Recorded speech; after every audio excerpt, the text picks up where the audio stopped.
पहले भी यहाँ पे जब हम छोटे हुआ करते थे तो खिरसू और ये वैली तो पहले से सेब के लिए अनुकूल रही है, लेकिन बीच में लोगों ने सेब पे काम करना बंद कर दिया तो इसके बगीचे भी बहुत कम देखने को मिल रहे थे। अभी रिस्पांस है, आप देख रहे होंगे ये जो फ्रूटिंग हुई है इस पे और लगभग ये तैयार होने के कगार पे भी है। तो ये है कि अगर पहाड़ों में युवा चाहें तो कुछ भी हो सकता है, लेकिन यह है कि त्याग और समर्पण वाली भावना को अगर हम लेके चलें और मेहनत का भाव अगर हम लेके चलें तो नतीजा आपके सामने है। और ये एक अच्छा उदाहरण भी मैं कहूँगा, तो हम क्यों नहीं कर सकते।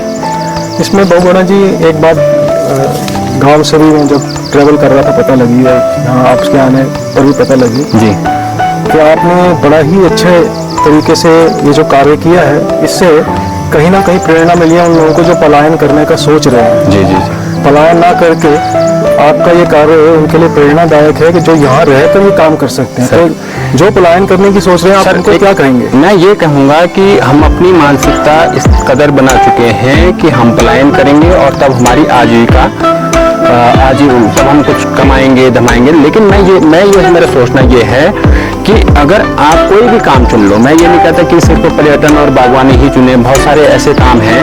आप सब्जी उत्पादन कीजिए, मधुमक्खी पालन कीजिए, आप और बहुत सारे काम हैं, सब्जी बगीचे छोटे और भी लगा सकते हैं, जैसे सब्जी हो गया, मैंने आपको बताया मधुमक्खी पालन हो गया, और भी बहुत सारे काम हैं अपने पहाड़ों में। तो अगर हम एक ध्येय और अच्छी सोच के साथ शुरुआत करेंगे तो मेरे को लगता है उसका जो परिणाम होगा वो भी अच्छा होगा। और मैंने जो शुरुआत की, आपने बगीचा मेरा देखा, आपने होम स्टे मेरा देखा, साथ साथ में मैं थोड़ा बहुत सब्जी का भी कर रहा हूँ कि जो यहाँ पे पर्यटक आते हैं। और इसके साथ साथ जो बी कीपिंग का है, मैंने एग्जाम्पल दिया था कि आप पहाड़ों में रह के, गाँव में रह के मधुमक्खी पालन का भी काम कर सकते हैं।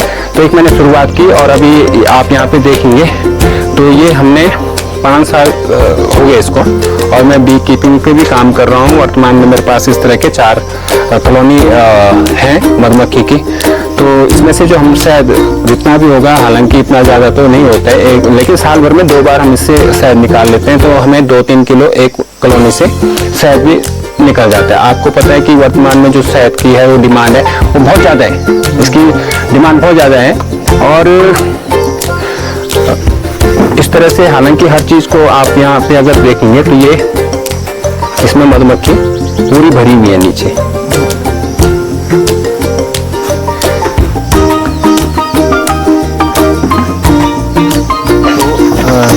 सर मैं पर्यटन की बात करता हूँ और मोस्टली मैं बात करता हूँ बागवानी के बारे में मैंने आपको बताया। साथ ही साथ आपको थोड़ा सा पर्यटन की जो एक्टिविटीज यहाँ पे अभी सुचारू हैं उसके बारे में भी मैं बता दूँ। तो आप मेरे पीछे देखेंगे ये हमारा होम स्टे है, व्हाइट पीक होम स्टे नाम से मैं यहाँ पे संचालक के रूप में कार्य कर रहा हूँ। और लॉकडाउन से सर हमने यहाँ पे ये होम स्टे जो है चालू किया। शुरुआती दौर में 2 कमरे से किया, फिर इसमें 4 कमरे जोड़े और वर्तमान में मेरे पास 8 से 10 कमरे पर्यटकों के लिए यहाँ पे उपलब्ध हैं। और मैं अगर बात करूँ कि पर्यटकों के लिए जिस तरह से मैंने आपको पूर्व में भी बताया कि हमारी कोई बहुत शांत जगह है, कोई जो साउंड है वो सिर्फ आपको नेचर साउंड ही यहाँ पे सुनाई देगा।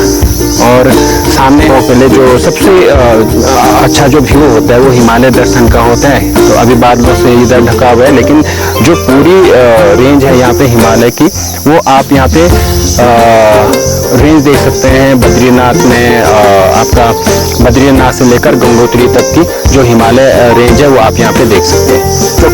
चौखंबा बिल्कुल सामने है, हालांकि अभी ढका हुआ है। तो चौखंबा भी यहाँ से बहुत स्पष्ट पंचाचूली नजर आता है। पंचाचूली आता है, आपका नीलकंठ जो पर्वत है वहाँ, और ये बंदरपूछ तक आप देख सकते हैं। अच्छा जी। तो मैं बताना चाहूँगा कि मैं लॉकडाउन से जो काम मैंने यहाँ पे एक नया शुरू किया, एक रोज़गार के तौर पे और अपने आप को स्वरोजगार से जोड़ने के लिए। तो मैं अभी यहाँ पे व्हाइट पीक होम स्टे, यहाँ पे जो गांव का रहन सहन है उसका एक कोशिश करते हैं कि आप उस चीज़ को फील कर पाएँ, पर्यावरण को फील कर पाएँ, आपको अच्छी अनुभूति हो। तो इसके लिए मैं जो दर्शक हैं उनसे भी ये कहना चाहूँगा कि आप एक बार ज़रूर इस गाँव में आइए। और मैं एक इस पूरे क्षेत्र में, समूचे क्षेत्र में जो मैंने कभी कल्पना की थी और आज मुझे वो साकार होती हुई दिख रही है, तो अपने आप में एक अच्छा फील होता है। तो इससे बढ़कर मुझे और क्या मिल सकता है।